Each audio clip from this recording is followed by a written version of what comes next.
खनन विभाग राज्य के लिए एक महत्वपूर्ण राजस्व अर्जन इकाई है, जिसकी जिम्मेवारी खनिज संपदा का अधिकतम कुशल और कानूनी तरीके से दोहन कर राज्य के खजाने को मजबूत करना है। खनिज संपदाओं से जो रॉयल्टी आते हैं, उससे विकास के कार्य होते हैं और सरकार की कई योजनाओं को धरातल पर भी उतारा जाता है, जिससे लोग लाभुक भी होते हैं। लेकिन खनिज संपदाओं की हो रही चोरी के कारण सरकार को राजस्व की हानि होती है। बावजूद इन सभी चुनौतियों के बीच खनन विभाग के अधिकारी राजस्व प्राप्ति को लेकर जो लक्ष्य निर्धारित किए गए हैं, उसे पूरे करने की जद्दोजहद में लगे रहते हैं। नमस्कार, मैं धीरेंद्र और आप देख रहे हैं मिरर मीडिया। राजस्व प्राप्ति को लेकर खनन विभाग की मुख्य जिम्मेदारी खनिजों से रॉयल्टी, नीलामी प्रीमियम और अन्य शुल्कों के माध्यम से सरकार के लिए अधिकतम राजस्व जुटाना, अवैध खनन पर रोक लगाना, नियमों का पालन सुनिश्चित करना और पारदर्शी व कुशल प्रबंधन के जरिए राजस्व लीकेज को रोकना है, ताकि राज्य के विकास में खनिज संपदा का योगदान बढ़ सके और यह सुनिश्चित हो सके कि राजस्व का उपयोग जनहित के कार्यों में हो। खनन विभाग राजस्व बढ़ाने के लिए अवैध खनन पर रोक, नीलामी प्रक्रिया में पारदर्शिता, तकनीकी का उपयोग, विभागों के बीच बेहतर समन्वय और लंबित मामलों के निपटारे पर फोकस कर रहा है, ताकि रॉयल्टी, DMF यानी कि जिला खनिज फाउंडेशन और नीलामी प्रीमियम जैसे स्रोतों से अधिक आय हो सके। अगर हम धनबाद की बात करें तो धनबाद कोयला का क्षेत्र है और कोयला से सरकार को अच्छी खासी राजस्व की प्राप्ति होती है। इसके अलावा बालू, पत्थर से भी रॉयल्टी की प्राप्ति होती है। वहीं धनबाद में अवैध माइनिंग, बालू और पत्थर की तस्करी की मिल रही चुनौतियों के बीच लक्ष्य को पूरा करने की कोशिश में खनन विभाग जुटा हुआ है और 9 महीने में अब तक 54% की ग्रोथ रेट से 1804 करोड़ के राजस्व की प्राप्ति हुई है, जबकि लक्ष्य 3781 करोड़ के आसपास है, जो कि 3 महीने में 1200 करोड़ के राजस्व प्राप्ति को लेकर विभाग तैयारी कर रहा है। ऐसे में इलीगल माइनिंग और पुराने लंबित मामले चुनौती बन रहे हैं। पूरे मामले पर जब जिला खनन पदाधिकारी रितेश राज तिग्गा से बात की गई तो उन्होंने क्या कुछ कहा, आप भी सुनिए। देखिए, इस वित्तीय वर्ष हम लोग का लक्ष्य जो विभाग से मिला है वो 3781 करोड़ रुपए का है और उसमें अब तक हम लोग प्राप्त कर चुके हैं 1804.64 करोड़। ये जो कि पिछले साल गत माह तक से तकरीबन 54% अधिक है, जो कि था 1167 करोड़ रुपए और 54.57% अधिक है पिछले साल से।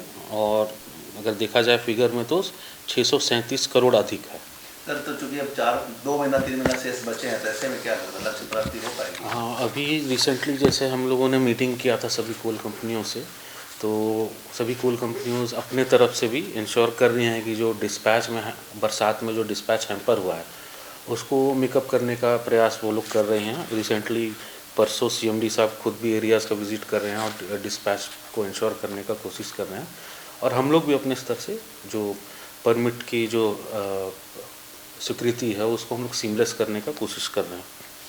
साथ ही साथ इसमें राजस्व पॉइंट ऑफ व्यू से हमारे यहाँ बालू के 10 कैटेगरी 2 घाट थे, जिसका हम लोग सक्सेसफुली ऑक्शन कर लिए हैं, जिसमें जो सक्सेसफुल निविदा दाता जो बिडर हैं उनका बोली 42 करोड़ का लगा है, तो ये काफ़ी अच्छा राजस्व प्राप्ति होगा। चूँकि अभी पेशा माननीय हाईकोर्ट द्वारा पेशा कानून के संबंध में अभी लीज़ की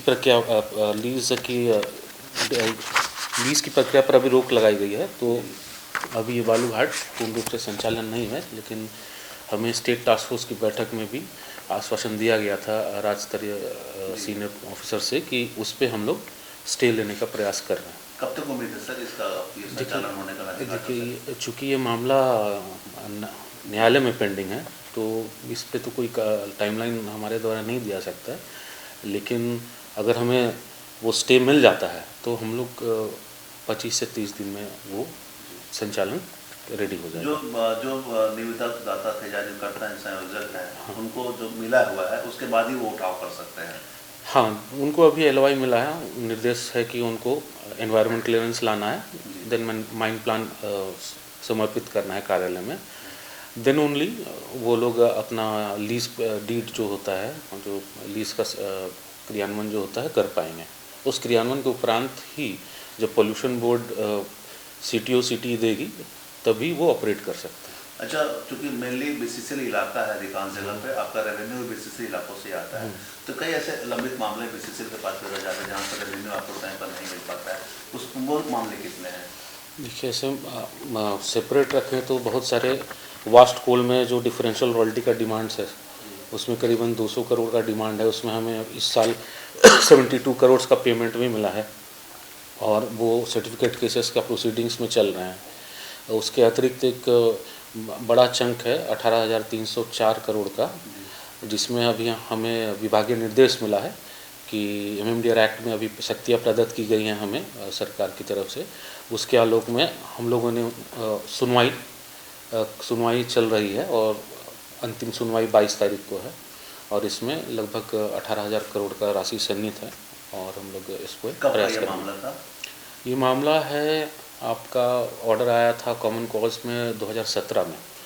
ये एक्चुअली मामला है अपने वर्ष 2000 से 2010 तक का एक्सेस प्रोडक्शन के संदर्भ में। ये सुप्रीम कोर्ट, माननीय सुप्रीम कोर्ट का न्यायाधीश है कॉमन कॉज में, काफ़ी लैंडमार्क जजमेंट है और उसी का अनुपालन में हम लोग ये सब कर रहे हैं और उम्मीद है कि इससे काफ़ी राजस्व राज्य सरकार को प्राप्त करेंगे। ब्याज भी बढ़ेगा, पुराना मामले है तो क्या ब्याज भी बढ़ेगा? हाँ, वो अभी है, उस स्कोप उसको देखा जाएगा क्योंकि लीगल पॉइंट ऑफ व्यू भी है इसमें। काफ़ी हाई कोर्ट्स में केसेस चल रहे हैं, कई डिफरेंट तरह के न्यायाधीश भी आए हैं, तो वो एक पॉइंट ऑफ व्यू रहेगा, उस पर हम लोग मार्गदर्शन लेके काम करेंगे। तो बीसीसीएल को इससे अवगत करवा दिया गया है? ऑलरेडी हमने नोटिस किया था, उन्होंने नोटिस का जवाब दिया है। जवाब के उपरांत ये सुनवाई की कार्रवाई की जा रही है। तो उम्मीद है कि रिकवरी फाइनेंशियल ईयर में हो जाएगी? उस फाइनेंशियल ईयर में डिमांड्स जनरेट हो जाएंगे और वो बीसीसीएल पे रहेगा कि वो क्या एक्शन लेते हैं। वो मेरे तरफ से अनुरोध रहेगा कि ये डिमांड पेबल है, चूँकि सुप्रीम कोर्ट का ऑर्डर के आलोक में है, तो उसको भुगतान करना अच्छा रहेगा। तो ये आपके लक्ष्य में समाहित हो सकता है अगर रिकवरी होता है? हाँ, ये एक तरह से समझिए, अगर ये आ गया तो लक्ष्य का हम लोग काफ़ी करीब हो जाएंगे, एक्सीड कर जाएंगे। सर, एक सवाल और रहेगा, अभी जो नदी घाटों से बालू के उठाव हो रहे हैं तो नियमतः क्या, मतलब आईवा से या 407 से उठाव होने या कैसे उठाव होने हैं? नहीं, जो सैंड माइनिंग रूल्स है उसके तहत कैटेगरी 1 के हमारे 16 घाट है। जो छोटे घाट होते हैं जिसमें बालू कम होते हैं और उसमें कमर्शियल माइनिंग अलाउड नहीं है, ऐसे घाटों को राज्य सरकार ने ग्राम पंचायत के माध्यम से चलाने का निर्देश दिया है। रिसेंटली उसमें सचिव महोदय का भी डायरेक्शंस आया था, जिसमें आवेदन पंजी संधारित करना है, मासिक प्रतिवेदन संधारित करना है सभी सीओज के माध्यम से। तो ये निर्देश भी डीसी सर ने सभी अंचलाधिकारी को दे दिया गया है और इसमें मोस्टली ये है कि कैटेगरी 1 के बालू घाट का संचालन मैनुअल होगा, उसका उपयोग ग्राम के निजी उपयोग के लिए होगा, कमर्शियल उपयोग के लिए होगा नहीं। साथ ही साथ जो विकास योजनाएं हैं सरकार की, उसमें इसका उपयोग किया जा सकता है और इसमें उठाव केवल छोटी गाड़ी अर्थात ट्रैक्टर के माध्यम से ही किया जाना है और साथ ही साथ इसका भंडारण नहीं किया जा सकता है। तो ये घाट चल रहे हैं। सर, एक सवाल और समझना चाहेंगे, जो जिम्मेदारों पर दिए जाते हैं बालू जब्ती के बाद, जैसे कि हाल में आपके विभाग द्वारा बहुत बड़ी कार्रवाई की गई है और करीब 3000 CFT बालू को जब्त किया गया है, जिम्मेदार पर दिया गया है, तो उसके बाद क्या राजसात की प्रक्रिया? राजसात की प्रक्रिया होगी, कोर्ट के माध्यम से राजसात की प्रक्रिया होगी और उसका जैसे राजसात हो जाएगा उसके बाद जेएमसी नियम के तहत हम लोग उसको ऑक्शन करके डिस्पोज करेंगे। यहाँ बता दें कि राज्य में वित्तीय वर्ष 25-26 के लिए 24,015 करोड़ का लक्ष्य रखा गया है और सरकार ने 100% प्राप्ति के निर्देश दिए हैं। अवैध खनन की मिल रही चुनौतियों के बीच राजस्व संग्रह कितना बेहतर हो पाता है, यह देखना होगा और जो रॉयल्टी सरकार को आने हैं वो उनके 100% रॉयल्टी कितने मिल पाते हैं यह देखना होगा। हम तमाम इससे जुड़ी खबरों से आपको अपडेट करवाते रहेंगे। बने रहे मिरर मीडिया के साथ।